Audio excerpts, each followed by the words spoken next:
Hello my family, তো আমার একটা নিউ ব্লগে তোমাদের অনেক অনেক ওয়েলকাম। আমার ব্লগ কী কোথা থেকে দেখছো অবশ্যই জানিও, আর ভালো লাগলে অবশ্যই লাইক কমেন্ট শেয়ার করে দিও। আর হ্যাঁ, অবশ্যই আমাকে ভালোবাসা দিও, পাশে থাকো, এইভাবেই আমাকে সাপোর্ট করো। আমিও তোমাদের পাশে আছি সব সময়, আমার ফ্যামিলির পাশে আমি সব সময় আছি, যারা আমাকে এত এত ভালোবাসা দিচ্ছ। আর এখন প্রায় ঘড়িতে 9টা বাজে, আমি স্নান করে রেডি হয়ে দেখো বসেছি একটু। আর যেহেতু আমার ওপরে সবাই জানো যে হাউস হচ্ছে, নিউ হাউস হচ্ছে, তাদের জন্য একটু ঠান্ডা আনা করিয়েছি, যারা এই গরমের মধ্যে কাজ করছে, তো ওদেরকে একটু ঠান্ডা মানে দিলাম আর কি। আর এটা হয় আমার ননদ, পাশের বাড়িতেই থাকে, তো ছোটো থেকে আমাদের বাড়িতেই থাকে বলতে পারো, নিজের ননদের মতো। আর একটা ভাগ্নিও থাকে, ও আমাদের কাছেই থাকে। দেখো এই ঘরে যেহেতু জিনিসপত্র রাখা আছে, তোমাদেরকে পুরোটা দেখাতে পারলাম না। আর এখন চলছে পুট্টির কাজ।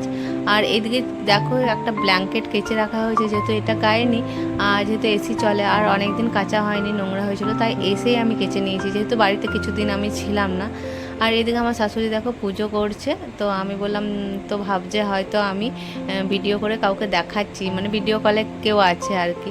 তো আমি বললাম না না, আমি আমার ফ্যামিলির সাথে শেয়ার করব ভিডিও, তো তাই তোমাকে নিচ্ছি। তো বললো আচ্ছা আচ্ছা। এইদিকে দেখো আমার শাশুড়ি মা আলু কেটে রেখেছে, যেহেতু জলখাবারে আলু ভাজা রুটি হবে, তো তাই আলুটা ভেজে নেব। আর আমার আলু ভাজা রুটি খেতে খুবই ভালো লাগে, গরম গরম আলু ভাজা রুটি বেশ থাকবে। আর একটা শুকনো লঙ্কা হলে হয়তো ভালো হতো, যেহেতু একটু সেন্ট আছে, তো আমি লঙ্কা খুঁজে পাইনি, তো পরে করে মা দেখিয়ে দিয়েছে কোথায় ছিল। তো জাস্ট এইরকমই আলু ভাজা করেছি, আর গরম গরম আলু ভাজা রুটি আমার খুব ভালো লাগে। কে কে খেতে ভালোবাসো অবশ্যই জানিও। তো চলো আলু ভাজাটা ভেজে নিই।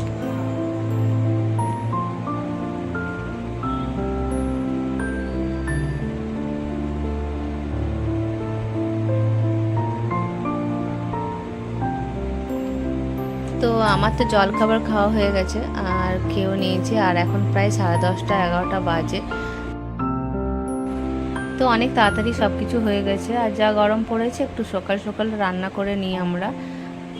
তো চলো এবার। আর এইদিকে দেখো আমার শাশুড়িমা পটল কেটে রেখেছে, আলু কেটে রেখেছে, যেহেতু পটলের তরকারি হবে। আর মানে তারই মধ্যে আমি মাঝখান দিয়ে আমার ছেলেকে খাইয়ে নিলাম, এটা দুধ হরলিক্স ওকে খাইয়ে নিলাম। আর এইদিকে দেখো আমি কি বলে ছোলার ডাল দিয়ে বড়া ভাজা করছি।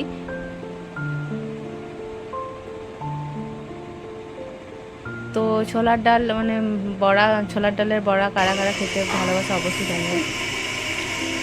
গরম লাগছে খুব কি না, একবার করো করো, তবে বুঝতে পারবে, করো করো, মজা লাগছে না।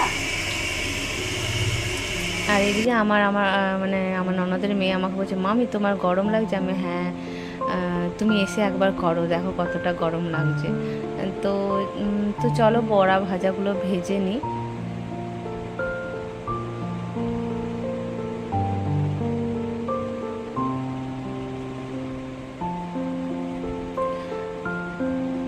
আর তারপরে দেখো আমি চিকেনটা বসিয়ে নিয়েছি। তো ভিডিওটা প্রথম থেকে করতে পারিনি, ভুলে গেছিলাম বলতে পারো আর কি। তারপরে মনে পড়েছে যে ভিডিওটা করি, যেহেতু আমার ফ্যামিলির সাথে শেয়ার করা মানে হলো না আমার। তো মাঝখান থেকেই দেখো আর কিছু করে নেই, যেদিন পুরো ভিডিওটা করব, মানে চিকেন কিভাবে আমি বানাই অবশ্যই তোমাদের সাথে একদিন শেয়ার করব। তো চিকেনটা হয়ে এসছে, তো চলো এবার এটাকে নামিয়ে নেব। আর যেহেতু মানে অনেক কাপড় মেলা আছে, তো দেখো এদিকে তুলেও এনে নিয়েছি, এগুলোকে গোছবাগ করতে হবে বলতে পারো, তো এগুলো পরে গোছাবো।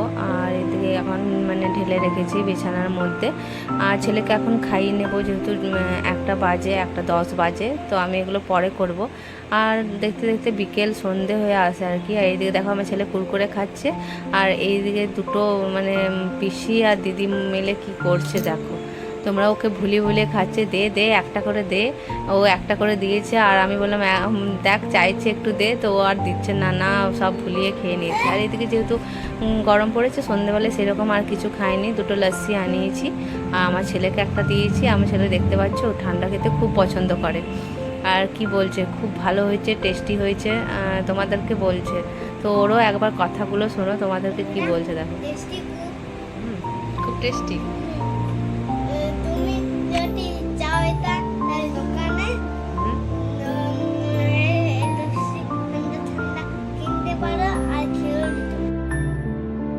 তো চলো আজকের ব্লগটা এখানে শেষ করি, দেখা হচ্ছে নেক্সট ব্লগে। ততক্ষণের জন্য আমার ব্লগটা ভালো লাগলে অবশ্যই লাইক কমেন্ট শেয়ার করে দিও, আর অবশ্যই তোমাদের জন্য অনেক ভালো ভালো ব্লগ আছে, ততক্ষণের জন্য অপেক্ষা করো। টাটা।